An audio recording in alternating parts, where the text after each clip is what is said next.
Cheryl Victorian. This is Waco PD on the beat. Whether it's crime or just getting to know the Waco Police Department, we're here to talk about things that matter most to you. Well, thanks for joining us on Waco PD on the beat. I'm Sierra Shipley, the Public Information Officer for the Waco Police Department. And I'm Officer AJ Smith, the Crime Stoppers Coordinator for McLennan County. We've got an exciting episode today. AJ, you want to talk about it? Absolutely. So, I'm sure everybody's watched CSI and loved the show just like I did as a kid growing up. And so today we've got Sergeant Eaton, who is in charge of our crime scene unit here at Waco PD. Yeah, so without further ado, let's bring in Chris Eaton. We've got Sergeant Chris Eaton here now with our crime scene unit. Hello. Sergeant, thank you so much.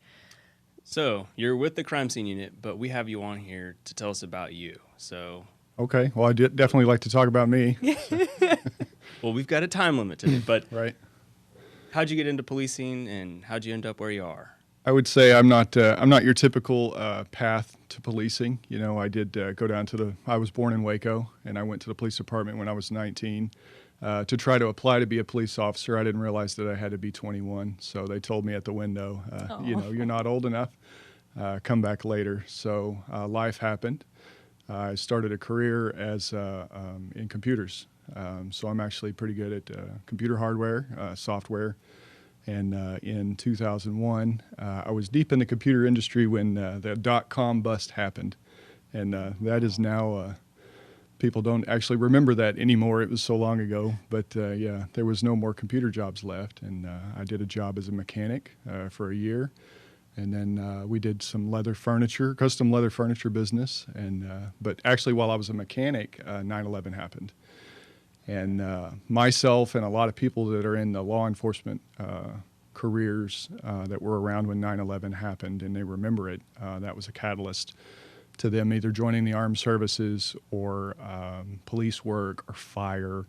I'm actually remembering now that I actually applied to be a firefighter before I applied to be a cop in Little Rock. But yeah, we had moved to Arkansas and was starting a new portion of my life, and just decided to take that leap and take my career in a different direction, and started police work. So started in Arkansas, but that's a good couple hours away from here. So how'd you end up back in Waco then? I was born in Waco. I actually grew up in the 3,000 block of Lasker, you know, and then when I was young, we didn't have internet or cell phones. It was, had my bicycle and a 10 square mile area of city to explore. And that's just where I'm at. It's where I feel comfortable. I love Texas. And we really came back to Texas when we had our third kid. And, you know, law enforcement doesn't always pay a lot, especially in Arkansas. And we came back to Waco to make a better life for our family, like a lot of people are doing now. It's just a great place to be. So That it is. Absolutely. So you're in the crime scene unit. I am. So talk a little bit about kind of your journey through Waco PD, how you got to the crime scene unit, and what is the crime scene unit? Okay. Did about 7 years in Arkansas, came back to Waco and started in police work. When you change agencies, you typically start completely over. So started over as a patrol officer, got put in beat 121. So most people would know that as basically J.J. Llewellyn.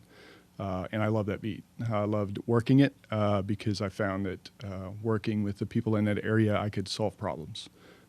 So a lot of people are willing to talk to you, and anytime there's a problem, you could generally work it out as opposed to just taking reports and whatnot. So really enjoyed that. Got moved to South Waco in Midnights. And then after I'd been in Waco or Midnights for about 10 years, I think my family had had enough, and an opportunity came open to join Crimes Against Children unit. So did that for about 3.5 years. That was a great learning opportunity. And what I learned that I loved about Crimes Against Children was working with civilians. I got to work with all the wonderful people at the Advocacy Center, and they taught me a lot about working with people and kind of coming out of my shell, you know, and getting the best out of people and supporting victims.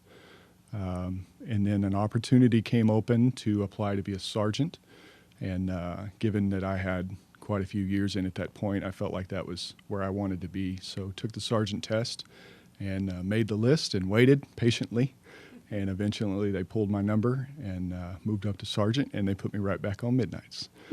Certainly.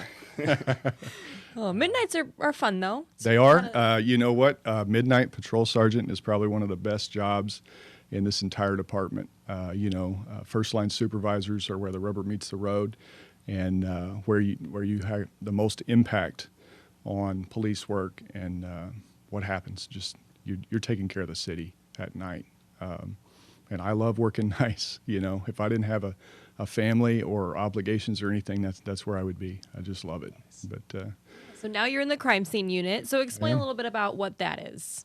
crime scene, we use science to collect evidence to support the criminal justice system. So when we're called to a crime scene, our job is to be non-biased, collect evidence, and be truth finders.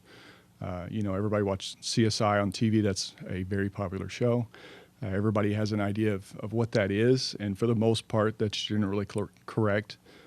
We collect evidence. We solve puzzles, and I think that's a lot of the allure of the job. It's one thing that I definitely enjoy about it. Yeah. So how does that feel? Because I'm sure, like you said, you solve puzzles, and from someone just doing a puzzle, finding that last piece, putting it in, and finishing it is awesome. So what does that feel like as an officer to find that missing piece? That can be very satisfying. I can't take all the credit for that. I would say that I have a great team of people.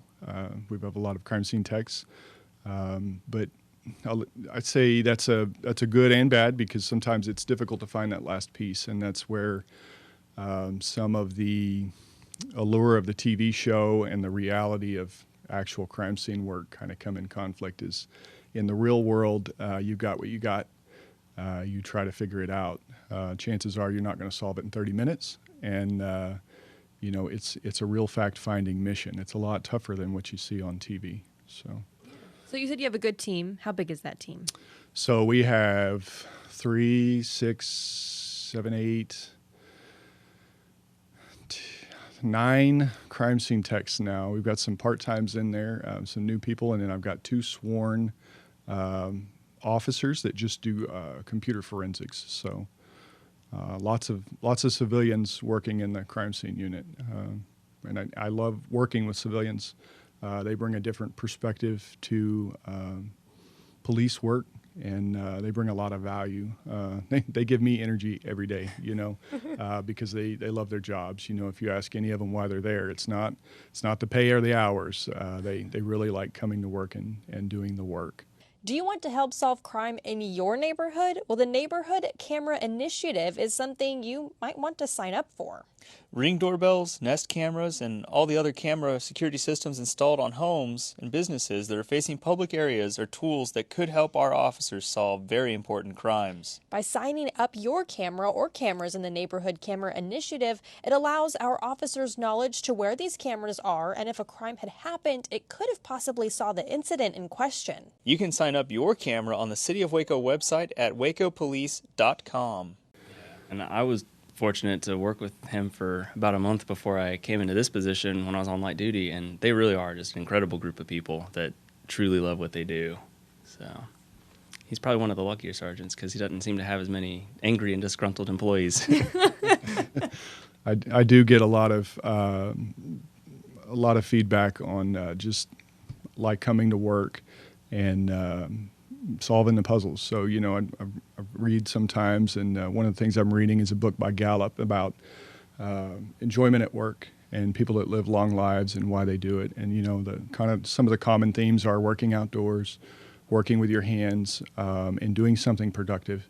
Creating a work product that you can look at or be proud of. And we definitely have a lot of that in the crime scene. So I have been in your office before. Not everyone has been in your office. You have a ton of cameras. You have a collection. So I started in computers, and one of the reasons I started in computers is I like buttons, and I like anything electronic. And I got into cameras just because they look complicated. And that's really, they are complicated. I am the guy that will read the instruction manual. But once I mastered photography from a technical standpoint, I started to think, okay, well, what makes a good picture? That was probably 1 year into taking pictures, is Googling what makes a good picture, and got into composition. And then at that point, that's what I really fell in love with, composing a good picture and not just taking technically accurate, well-exposed picture, but making art with photography. And that's something that I definitely do on the side when I'm off duty as a hobby to relax and get some enjoyment out of life. I love my photography. Absolutely. And so now you said, people know CSI, and it's kind of, parallel to what you do a little bit, but is there anything on that show maybe you want to, or any show really you want to clear up? It's like, that's not really how it happens in the real world. I wrote something down. Okay. Results aren't instantaneous. So, in the show, it's 30 minutes or an hour and probably 15 minutes with the commercials, but things take a long time, Fingerprints are actually surprisingly a very good tool that we still use in 2021 and 2022. We get good results on that. We have one crime scene tech that's just solely devoted to fingerprints, and he's amazing at it. His name is Matt Davis. And he gets hits all the time. He can identify people from the fingerprints they left at the scene. That takes time. But what really takes time is DNA. I'm not going to be able to show up on a scene, grab DNA, and then tell you, who that is or who they're related to. It's possible, but it takes a long time. So just about everything we do takes time. Is that something you realized, because you didn't start in police work right away? So Right. When did you realize that when you became a police officer, maybe starting in Arkansas, that you kind of were like, oh, this is not instantaneous? Right. Yeah. I think before I became a cop, I just had a different viewpoint of justice and law enforcement. And I thought if you break the law, you go to jail. If it was really bad, you go to prison. If you left some evidence that was collected and it was obvious. In reality, police officers are people. People aren't perfect. And there's a whole lot of human interaction that goes into any report being taken or investigation. And it's just people doing the best they can to solve a problem. So there's a whole lot of ambiance and just things that have to be done by people, in order to get to a conclusion, a guilty verdict or probation or whatever might happen, a year and a half down the road after the offense had been committed. I think just being part of the process and realizing that how much goes on behind the scenes after a crime is committed was really eye-opening. It's not something that everybody sees. There's a lot behind the scenes that, even working patrol, having crime scene come out, seeing what the techs would do. Then when I was with you, I was like, wow, there's so much more that they have to go to the lab and do. They do with the NIBIN entry, and they do with the fingerprints. We'll have to get Matt on here and show us the fingerprints, because I sat with him for about an hour, and I was just mind blown with how much went into it and how much came out of it. Yeah, Matt's amazing with his fingerprints. Just this morning, we were dealing with a case that I can't really talk about the details, but basically it involves getting fingerprints off a tape, and that's a skill set in its own that takes a little practice. But tape, if you think about it, if you grab it, you're not going to grab it and undo it without leaving your prints on it. So yeah, it's a great place to get crime evidence, So awesome.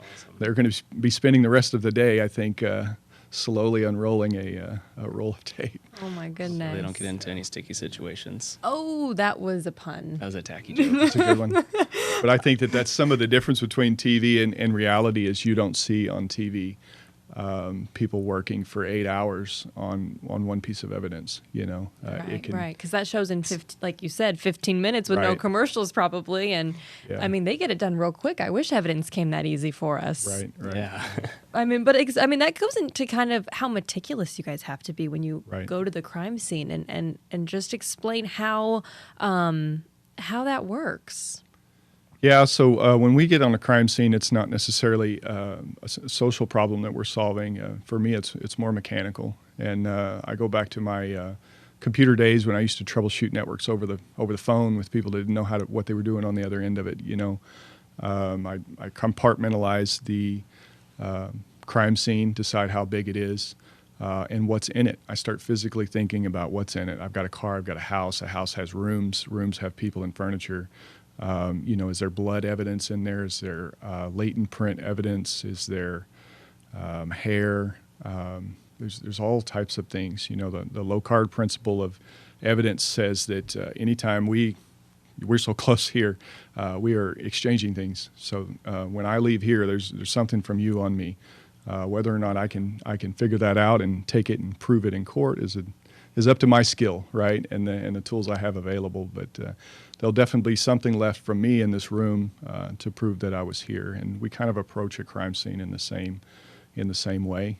We have a lot of cool tools now that also help bring the jury to the crime scene. So I've kind of become a bit of a good operator of our 3D scanners. So I take 3D scanners out to the crime scene and make a digital map of the crime scene so that we can later come back and re-walk that crime scene in a digital environment and look at things from a different perspective. We have found in a shooting before that there was a witness that didn't come forward the day of the event, but they saw it from their house. And I had scanned that neighborhood with a laser, and I was able to go back to the window in her house and look out of it since I had it, and we could see exactly her viewpoint. She's like, yes, this is what I saw, and prove that, the people disappeared where she said, and it all made sense. So. The Waco Police Department is currently looking for those to join our dispatch team as 911 call takers. Being a dispatch operator means being the first to answer the call for help. As a dispatcher, your job is to answer emergency and non-emergency calls for police, fire, and emergency medical assistance. When you work as a dispatcher for Waco PD, you're helping not only your Waco community, but the entire county. To apply, you can visit the City of Waco website. We can't wait for you to be a part of the Waco PD team. Tell me again, what year did you start as a police officer? 17 years ago. It was 03 or 04. Okay. Yeah. So from that time until we're in 2021 now. Right. Talk about the technology that's changed. Making me feel a little older. But I mean, 17 years is a long time, yes. But even, who knows what's going to come out of next year? So how technology has changed, explain how that's changed your work. Yeah, so a couple things have changed in police work. The first one that comes to mind as patrol officer was the taser. I started without tasers. We had batons and OC and our words. And then the taser was a big technology thing that came along. But as far as crime scene, I'd just say the implementation of video. Everybody has video now. I have a part-time person that works for us that just is mainly focused on collecting video. So she goes around town to crime scenes that occurred last week or 2 days ago and searches for cameras and just retrieves that video to try and get video of the incident. And I would actually encourage everybody, everybody has Ring cameras now and door cameras and whatnot. Maybe just think about how that camera could be useful for the community. What are you going to do when one of these days the police knocks on your door and they're like, hey, an event happened out here yesterday. Do you have video of it, and can we have it? So that's been a huge, huge thing for us.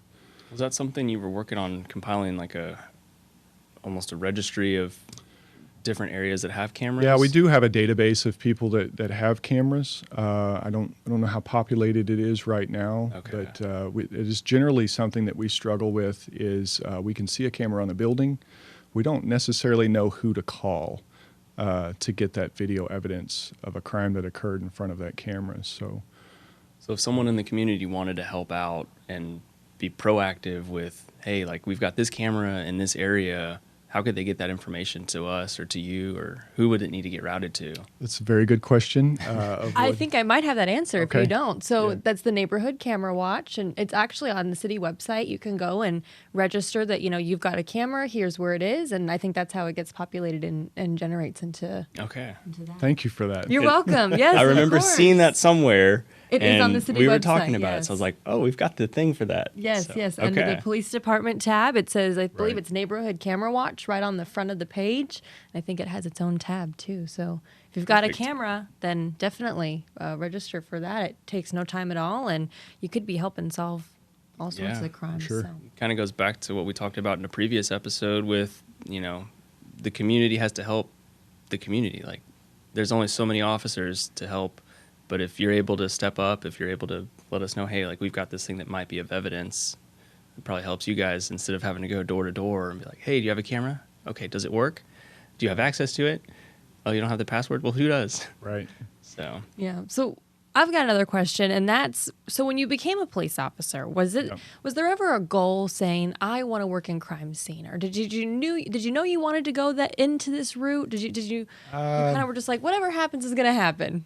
I just wanted to do something. I wanted to be a part of a team that did things that mattered. So, the generic answer of, why'd you become a cop? I want to help people. Of course, I want to help people. But for me, I really did want to be a part of a team, and I want to do something that matters. And I've gotten a chance to do that every day for the last 17 years. Awesome job. So. Yeah, absolutely. And tell me, you might be just slightly biased because you were born in Waco, so you do love Waco. But why do you like, working for the Waco Police Department?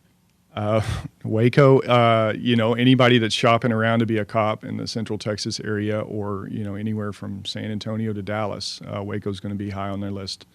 The benefits package is good. It's a great place to work as far as the size of the city. And I think that if you look at other departments and compare apples to apples, Waco is where you land, because I did that search when I came back.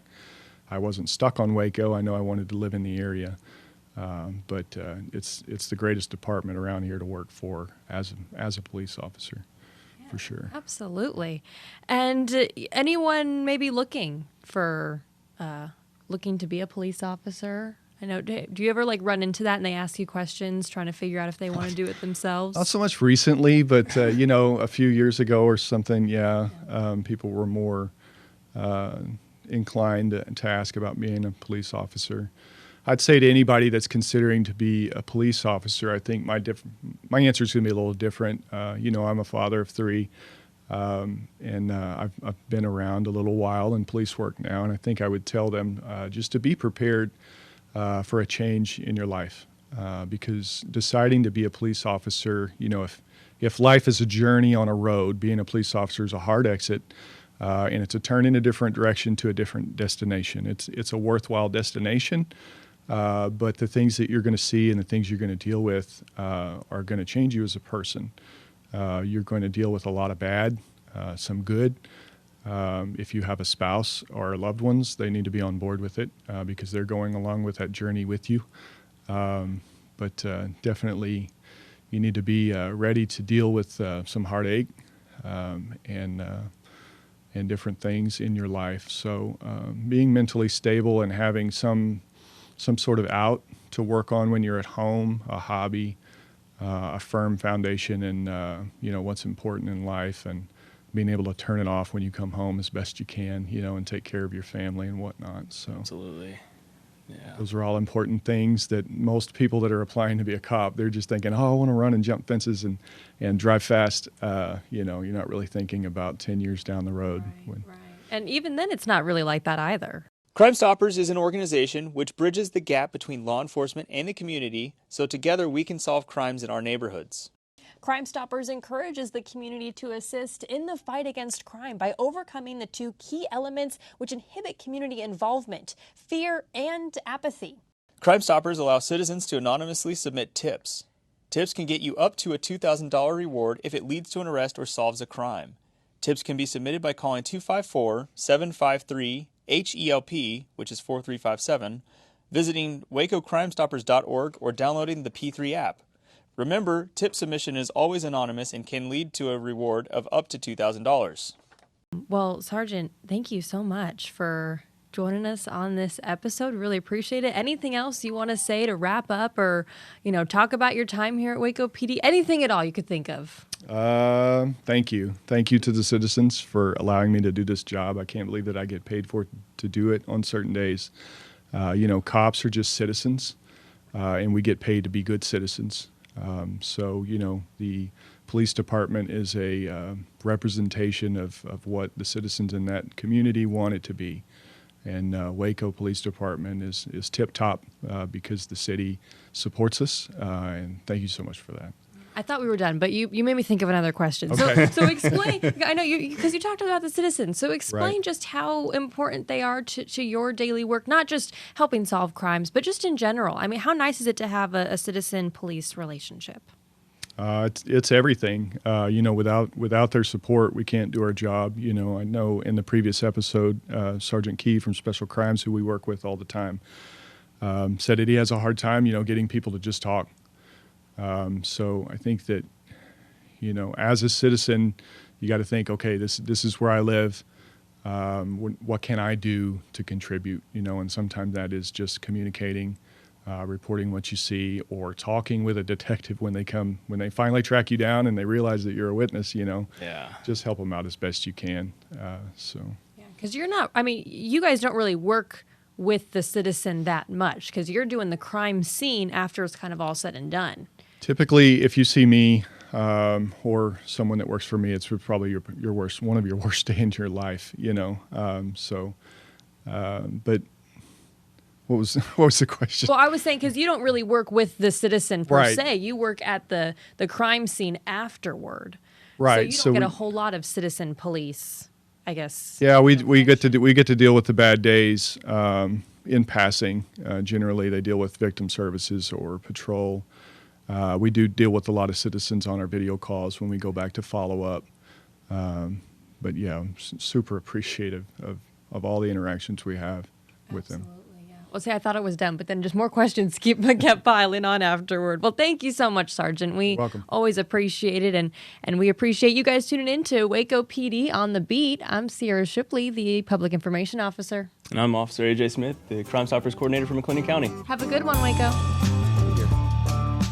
Waco PD on the Beat, the heartbeat serving you.